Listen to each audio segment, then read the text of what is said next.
Livro do profeta Isaías, capítulo 25. Faremos a leitura a partir do versículo 1. Glória a Deus. Isaías capítulo 25. Quem já encontrou, diga amém. Versículo 1, a palavra do Senhor. Ela diz assim: Ó Senhor, Tu és meu Deus, exaltar-te-ei e louvarei o Teu nome, porque fizeste maravilhas. Os Teus conselhos antigos são verdade e firmeza. Porque da cidade fizeste um montão de pedras, e da cidade forte uma ruína, e do paço dos estranhos, que não seja mais cidade, e jamais se torne a edificar. Pelo que te glorificará um povo poderoso, e a cidade das nações formidáveis te temerá.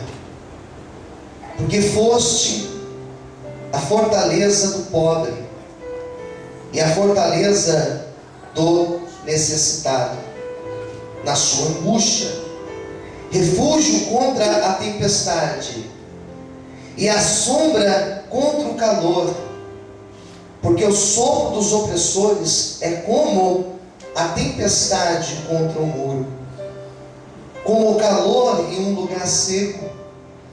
Tu abaterás o ímpeto dos estranhos, como se abranda o calor pela sombra da espessa nuvem, assim o cântico dos tiranos será humilhado. Vamos orar. Senhor, meu Deus, meu Pai, eu creio que nessa noite o Senhor nos trouxe aqui com o propósito de sermos ministrados pelo Senhor, sermos ministrados pelo Teu Espírito Santo. Fale conosco, como eu tenho orado em todos estes anos. Hoje eu faço essa mesma oração. Fale conosco. Não nos deixe, Senhor, sair daqui sem compreender Teu querer e a Tua vontade para as nossas vidas. É o que nós te pedimos e te agradecemos, em nome de Jesus. Amém. E graças a Deus. Você pode desocupar a sua mão, aplaudir o Senhor, glorificar a Deus com forte. Amém, queridos? Antes de eu começar a ministrar, olhe para quem está ao seu lado e diga: o grande dia do Senhor chegará na tua vida. Está fraco, com mais fé, diga: o grande dia do Senhor chegará na tua vida. Quem crê nisso, diga amém. Esta palavra fala de um grande dia. Esta palavra fala de um dia, e é o dia que chega. É o dia em que Deus muda a nossa história. É o dia onde Deus se manifesta na nossa história e nos faz viver a promessa dele. O dia do Senhor, quando me refiro em cima desse texto, é o dia onde Deus tinha dito ao seu povo que tiraria este povo de uma terra de humilhação, que tiraria este povo de uma terra de opressão e levaria este povo a viver a promessa e a restituição e a restauração na vida deles. A história que nós acabamos de ler, esse texto é um salmo, é um cântico, e este cântico é o cântico de Judá. É o cântico que vai falar do recomeço. É o cântico que vai falar de um Deus que se manifesta na história deste povo, de um Deus que desce. A imagem é essa, de um Deus que desce para fazer justiça ao teu povo, para mudar a história do seu povo e para mostrar o seu poder e a sua fidelidade. O povo de Judá era um povo que estava em opressão, um povo que estava debaixo de um jugo, de um cativeiro. Era um povo que sofria.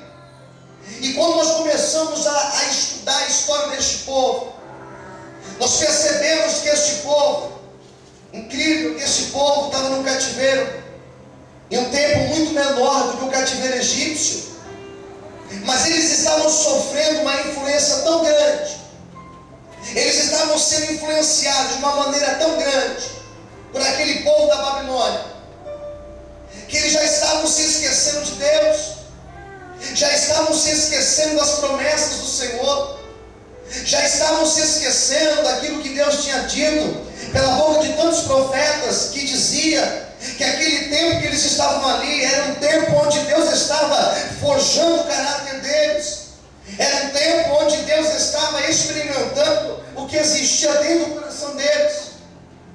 Esse povo começa a se esquecer de tudo isso, e eles começam a se afastar de Deus, eles começam a ser influenciados por outras culturas, e eles começam agora a adorar outros deuses, a abandonar o Senhor. Agora cada um na sua casa tinha lá no cantinho uma imagem, agora cada um na sua casa edificava altares a deuses estranhos, porque eles estavam se esquecendo do Senhor, já não colocavam mais a esperança no Senhor, já não tinham mais a expectativa, aí era mais fácil realmente desistir do que você acreditar na promessa. Era assim que esse povo vivia. Mas Deus levantou um profeta por nome de Isaías, para dizer para aquele povo que o tempo da restauração, que o tempo onde Deus iria se manifestar, esse tempo estava chegando, o tempo da honra, o tempo em que Deus tiraria o jugo de sobre aquele povo e mostraria a glória sobre a vida deles. Eu quero hoje dizer para você que tem orado, que tem insistido em orar por alguém, orar por uma causa, eu quero hoje dizer debaixo do nome de Jesus, que o dia que Deus vai te honrar, esse dia está chegando. Persevere, porque o dia da honra de Deus, ele vai chegar na tua vida, em nome de Jesus. Quem acredita nesse Deus, levanta a mão para o céu e aplauda o Senhor e glorifica Ele nessa noite.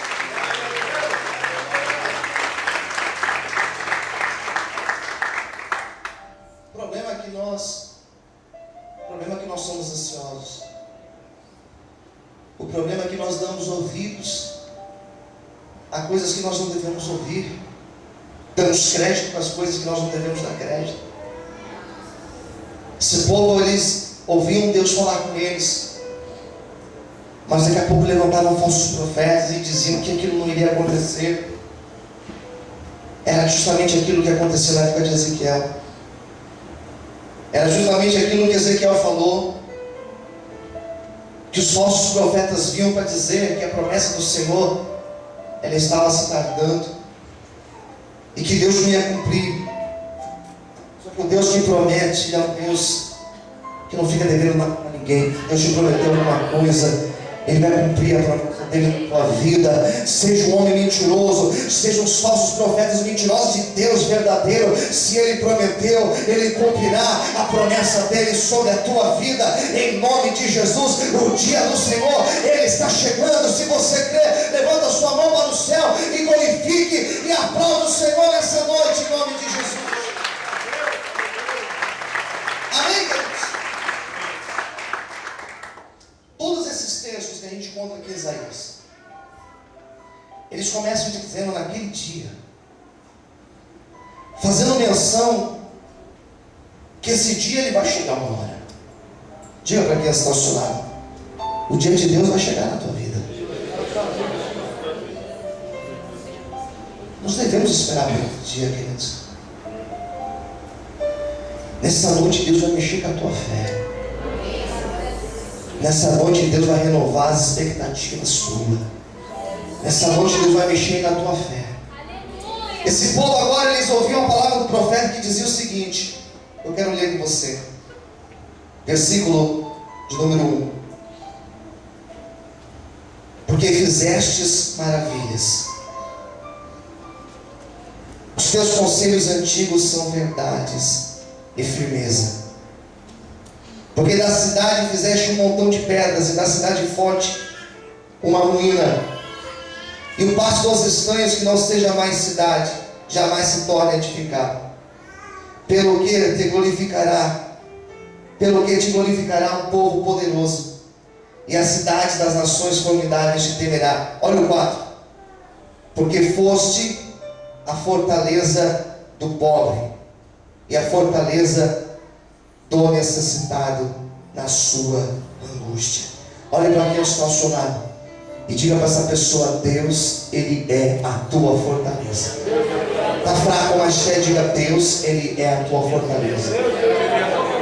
A primeira coisa que Isaías falou para aquele povo é que esse dia chegaria. Por quê? Porque Deus, Ele é a nossa fortaleza. Porque Deus, Ele tem até aqui nos sustentado. Quando eu penso na palavra fortaleza, eu começo a pensar em um Deus que é forte. Quando eu penso na palavra fortaleza, eu penso em um Deus que nos dá estrutura.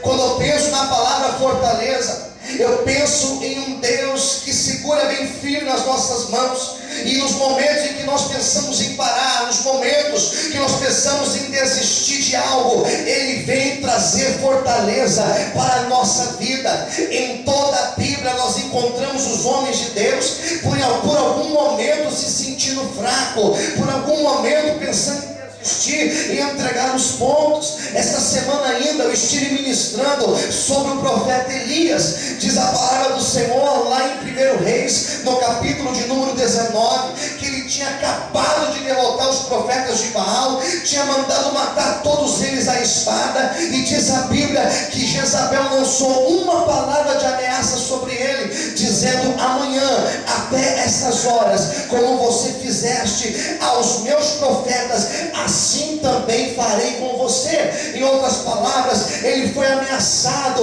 Aquela mulher Jezabel disse: amanhã ainda, essas horas, você estará morto. Diz a palavra do Senhor que ele, para escapar com a sua vida, diz a Bíblia que ele foi para um deserto, ele fugiu, e diz a Bíblia que no seu ânimo ele falou: Deus, já basta, não aguento mais, eu prefiro morrer, não sou melhor do que os profetas que vieram antes de mim, me leva, Senhor, a vida não tem mais sentido.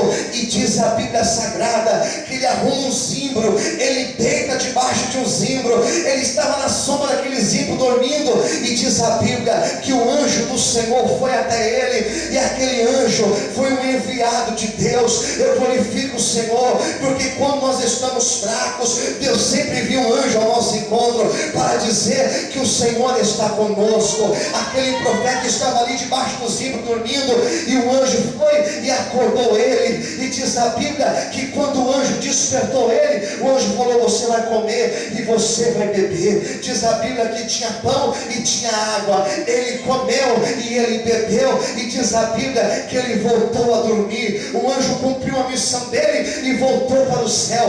Quando o anjo voltou para o céu, Deus falou: anjo, volta lá, fala para ele comer, fala para ele beber, e leva uma mensagem para ele. Eu glorifico a Deus, querido, porque quando nós pensamos em parar, Deus sempre manda uma mensagem para nos trazer força e para nos pôr de pé.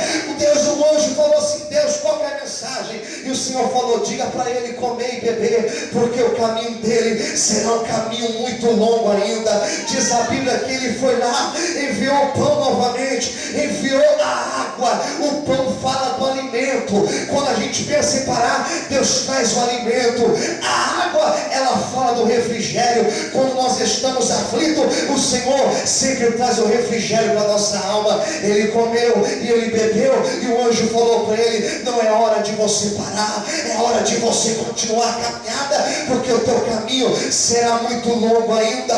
Hoje talvez você acha que chegou no fim da linha, mas o Senhor manda dizer para você que não é hora de você parar, é hora de você continuar, porque você vai chegar longe. Diz o Senhor para você nessa noite. Quem acredita nisso, aplauda o Senhor e glorifica a Deus. As fortes palmas. Você vai longe. Ele comeu e bebeu da água. Diz a Bíblia que ele saiu daquele lugar, caminhou 40 dias. E sabe onde ele chegou no final dos 40 dias? Chegou no monte, chegou em Horebe, na presença do Senhor. Você permanece firme com Deus. Quando Deus, ele é a tua fortaleza, ele te tira do deserto e ele te leva para um lugar alto. Eu quero hoje profetizar. Levanta a sua mão direita para o céu.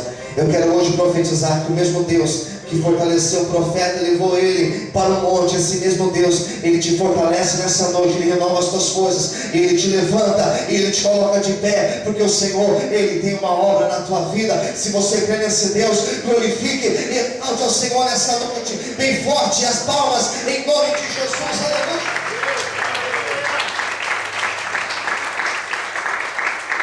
É assim que Deus faz. Deus, Ele é a nossa fortaleza. Diga para o teu irmão do lado: Senhor, Ele é a tua fortaleza.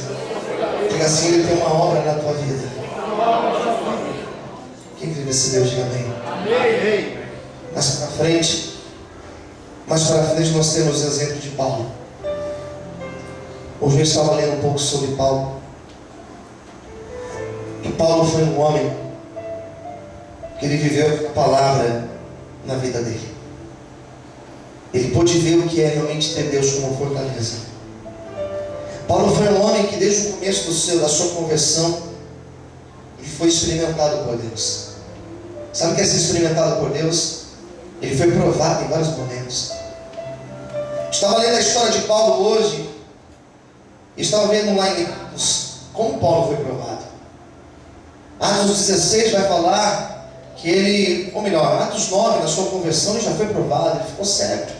Ficou 3 dias orando para que Deus restabelecesse a sua visão. E foram nesses 3 dias que ele ficou cego que Deus trabalhou no caráter dele. E mostrou para ele o quanto ele teria que padecer pelo nome de Cristo. Quando a gente começa a caminhar lá em Atos 16, a gente vê Paulo e Silas presos. E diz a Bíblia que ao invés de murmurar, ao invés de reclamar, ao invés de blasfemar contra Deus, eles resolveram louvar o Senhor, e foi um louvor tão glorioso que diz a Bíblia que as cadeias daquelas prisões foram abertas com o louvor de Paulo e Silas. Mais para frente nós temos Paulo em uma ilha chamada Malta, e diz a Bíblia que Paulo sofre um naufrágio e ele vai parar numa ilha chamada Malta. E diz a Bíblia que quando ele chegou naquela ilha, era uma ilha de bárbaros, homens que não tinham sido ainda civilizados. E diz a Bíblia que Paulo ele começa a preparar uma fogueira, e de repente no meio daquelas lenhas sai uma serpente e pica Paulo.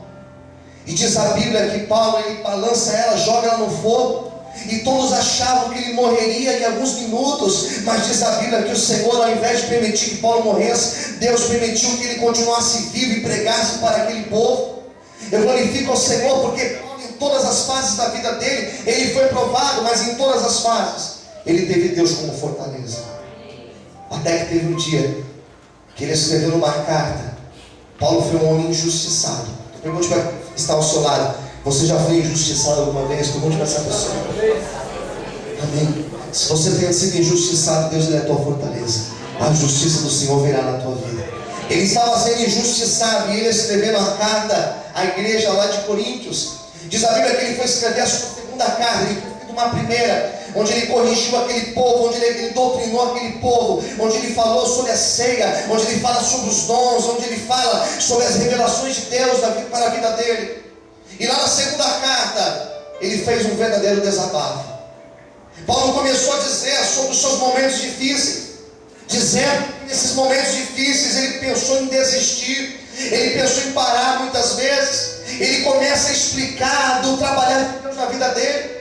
E diz a Bíblia lá em 2 Coríntios, no capítulo 12, Paulo dizendo: olha, eu tive visões gloriosas, Deus me deu visões tremendas, eu pude ver o terceiro céu, eu vi o céu pelo lado de dentro, Deus me revelou coisas grandes, Deus me encheu da presença dele. Mas mesmo assim, todos os dias o adversário levantou um negócio na minha vida, é como um espinho na minha carne. Todos os dias o adversário vem para me esbofetear, todos os dias eu sofro com isso, e eu oro: Deus, tira esse espinho de mim, Senhor, me tira desta situação. E em todas as vezes que eu orei desta maneira, Deus falou comigo dizendo: filho, a minha graça, ela te basta, eu sou contigo, eu sou a tua fortaleza. Pode ser que hoje você entrou aqui dizendo: pastor, eu tenho um espinho na minha carne, tenho algo na minha vida que está mal resolvido, mas o Senhor, Ele não te abandonou, Ele é a tua fortaleza. Se está difícil, clame a Deus. Se está complicado, clame ao Senhor, porque o escape virá de Deus para a tua vida, em nome de Jesus. Quem crê nesse Deus, levanta a mão para o céu e aplauda o Senhor e glorifica Ele em forte.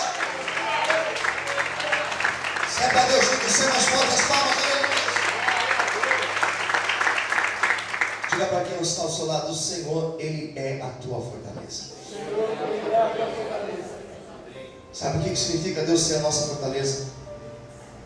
Deus vai nos dar a capacidade de resistir às provações, capacidade de resistir às lutas e às tentações. Olha o que diz aí no versículo 4: o Senhor, Ele é um refúgio contra a tempestade. Nos momentos de tempestade, o Senhor, Ele é o nosso refúgio. Diga para quem está do outro lado: o Senhor, Ele é o teu refúgio.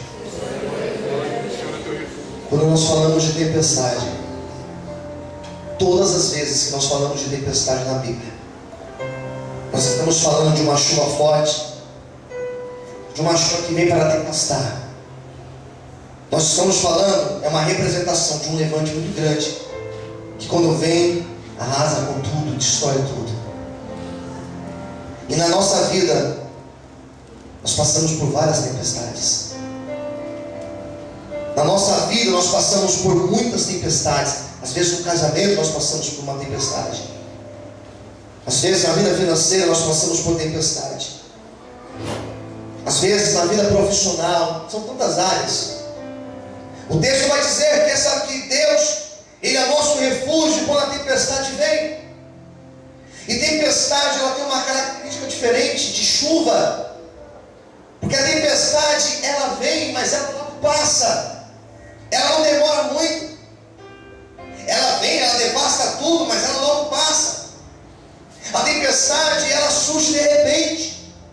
Acontece às vezes na época de verão, o dia está bem claro, de repente o tempo fecha e vem aquela tempestade e causa aquelas enchentes, destrói casas.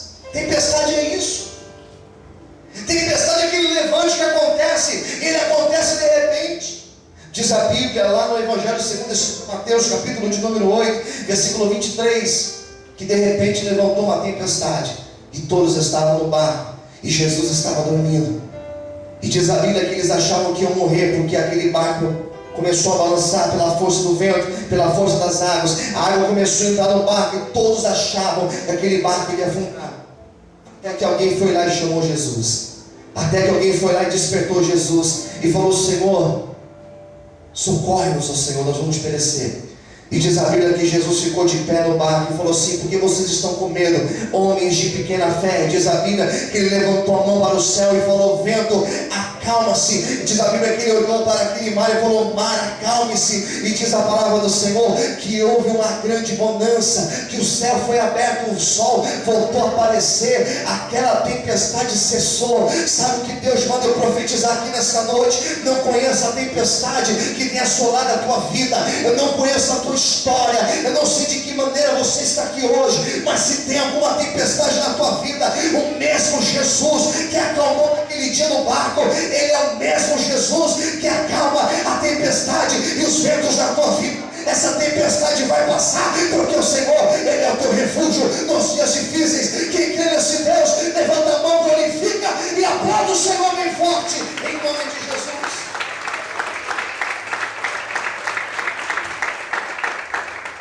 Ele é um refúgio contra a tempestade e sombra contra o calor.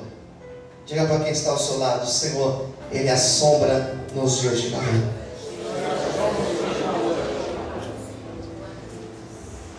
Esse povo, eles estavam numa opressão tão grande. Eles estavam numa opressão, numa angústia tão grande, que quando o texto fala aqui que Deus era uma sombra, a sombra ela traz um refrigério para a nossa vida. A sombra fala de descanso e refrigério. Esse povo estava numa angústia tão grande, que agora Deus levanta o profeta para falar: olha, o Senhor, Ele é a nossa sombra. A sombra fala de descanso. A sombra fala de proteção. Diz a Bíblia que o povo de Israel, quando eles andaram pelo deserto, 40 anos no deserto, diz a Bíblia que durante o dia o Senhor colocava uma nuvem sobre eles e protegia ele dos raios solares. Diz a Bíblia, lá no Salmo de número 91, que nosso Deus, Ele é a nossa sombra. E nós descansamos na sombra dele. E na sombra dele nós estamos seguros. Sabe o que eu entendo? Que se eu estou na sombra de alguém, eu me decepciono.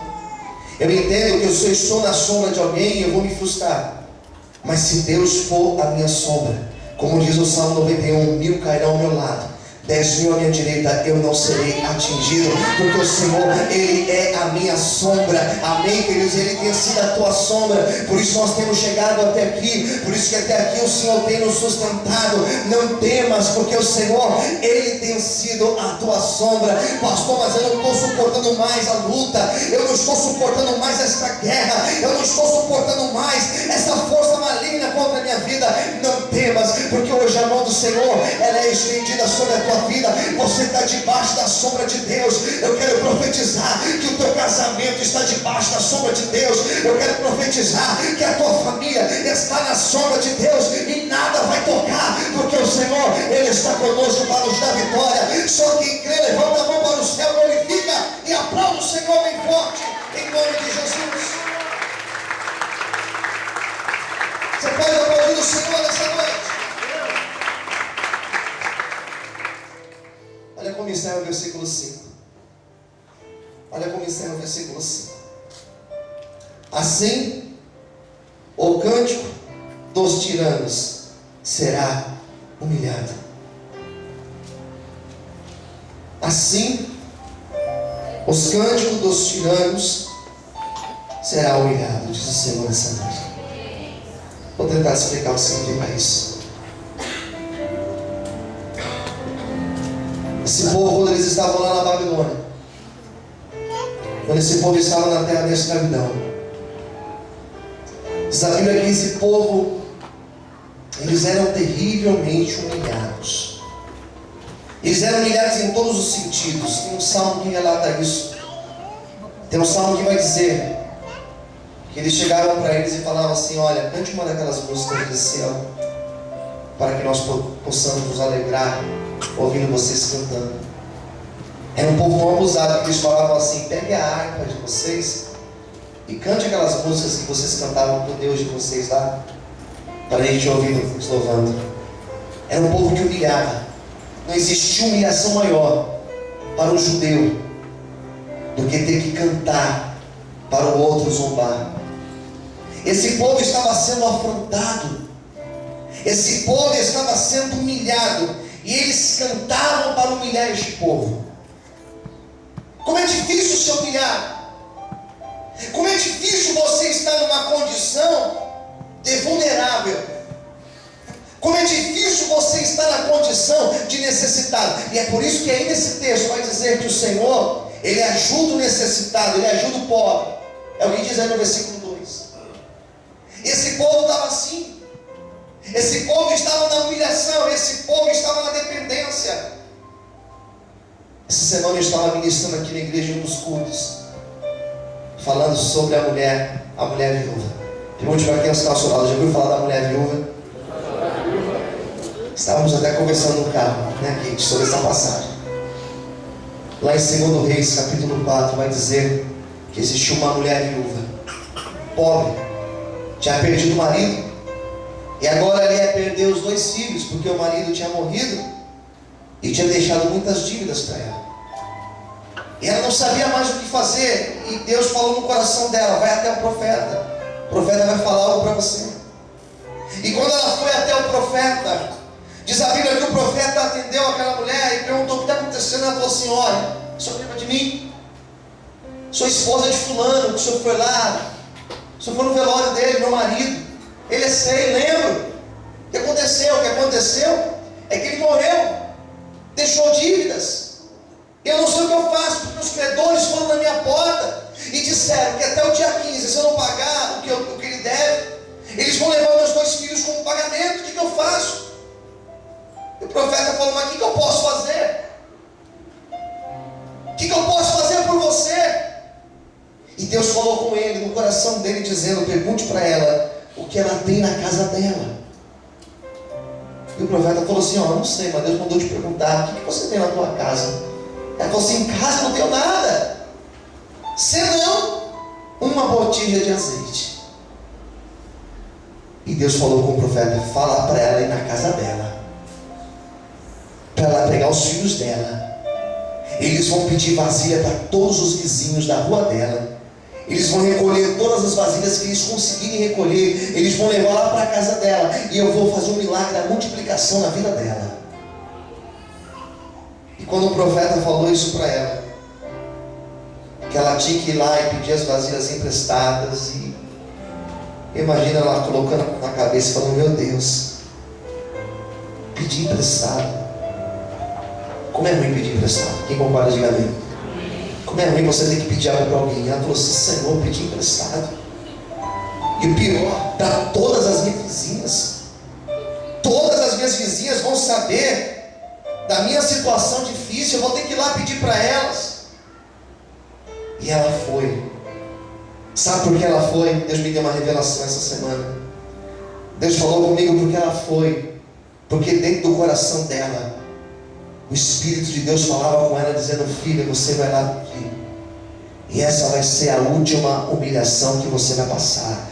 Essa vai ser a última afronta que você vai passar. Porque esses mesmos que estão sabendo da tua situação difícil, eles vão saber que eu sou Deus que preparei um milagre, que te surpreendi, que fiz algo grande e glorioso na tua vida. E essa mulher foi, pegou as vasilhas emprestadas. Diz a Bíblia que quando ela entrou na casa dela, ela fechou a porta, fechou as janelas, e ela foi derramando o azeite nas vasilhas. Ela falava: filho, me traga outra. O filho trazia, ela foi enchendo, e colocava a parte, o outro levava, e ela foi enchendo, e diz a Bíblia que todas as vasilhas que estavam vazias, elas foram cheias pelo aquele azeite. Deus fez um milagre na multiplicação. Sabe que Deus começou a falar comigo: filho, o tempo da escassez está acabando, o tempo da humilhação está acabando, está chegando o tempo da abundância e o tempo da honra. Eu quero hoje profetizar que Deus, Ele vai fazer cessar o cântico daqueles que têm te humilhado.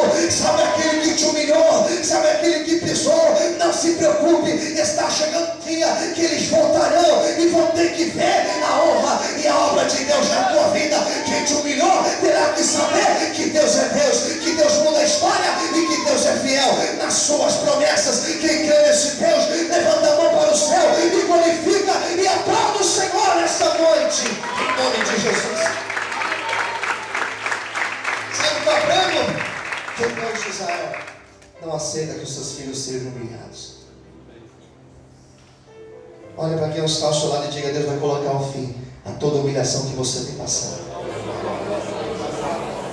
Quem crê nesse Deus, diga amém. Quando esse povo ouvir esta palavra, eles se encheram de fé, e eles tinham certeza que o dia do Senhor estava chegando. Eu comecei a mensagem dizendo isso. Eu quero encerrar essa mensagem dizendo que esse dia está chegando na tua vida. Espero que essa semana ainda você possa voltar aqui para dizer: pastor, a obra aconteceu na minha vida. Eu creio que esse mês ainda, eu creio que este ano ainda, eu creio que promessas que estavam aos teus olhos tão distantes, elas vão acontecer na tua vida de uma maneira tão gloriosa. Levanta a sua mão direita para o céu.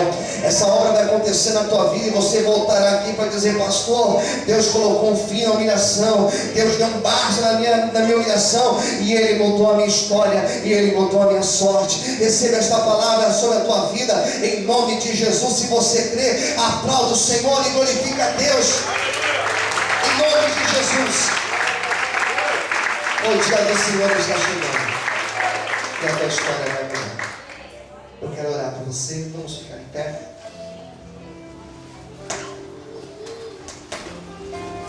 Feche os teus olhos agora.